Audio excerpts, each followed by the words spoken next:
Bon dia, famílies. Avui us vull recomanar un llibre de Gilles Bachelet. Gilles Bachelet va néixer a França el 1952, va viure al Pirineu i va estudiar art a París. Actualment viu de la creació d'àlbums il·lustrats. A França l'estimen molt i és reconegut internacionalment. En aquest bloc de recomanació de llibres us hem presentat molts llibres il·lustrats, molts àlbums il·lustrats. L'àlbum il·lustrat és un gènere literari, nascut a les albors del segle XX.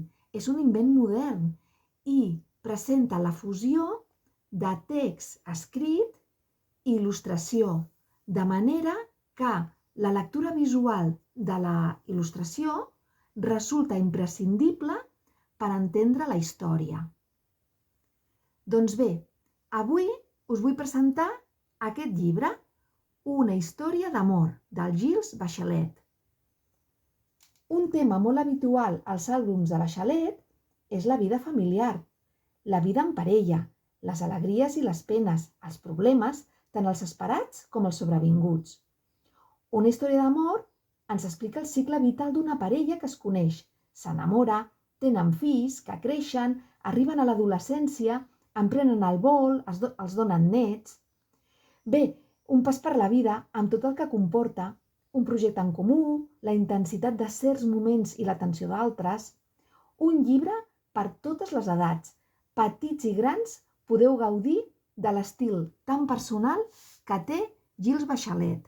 L'anem a veure.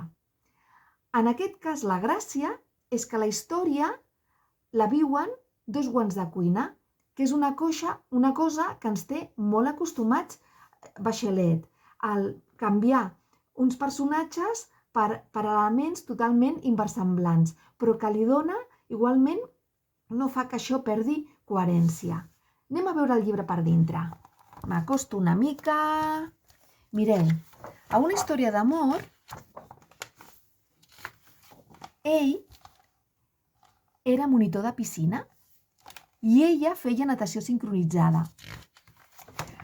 Es van conèixer a la pica de la cuina, entre plats i cassoles posades a secar. El Fairy i els fregalls van ser testimonis del naixement del seu amor. Després d'un temps sortint junts, ell la va enamorar amb la seva manera de tocar el colador d'oli i ella amb el seu licor de cirera repartit en didals. Es van declarar amor etern, una nit de festa major, i la bugada de mitjons va ser testimoni.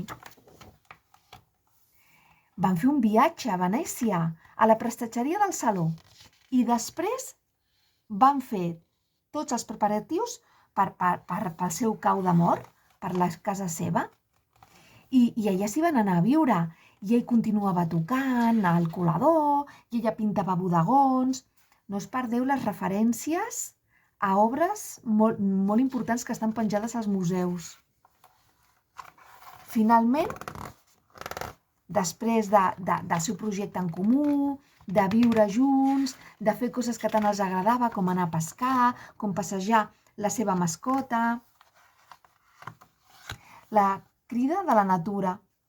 Ja veieu que tota la il·lustració està carregada d'escenes de descendència. Tenim el Pato WC que ha tingut aneguets i l'assecador que està donant a pit els seus secadorets petits. Ja veieu el paper de vàter. Vull dir que així tot aquest llibre continua i continua amb el cicle vital d'aquesta parella.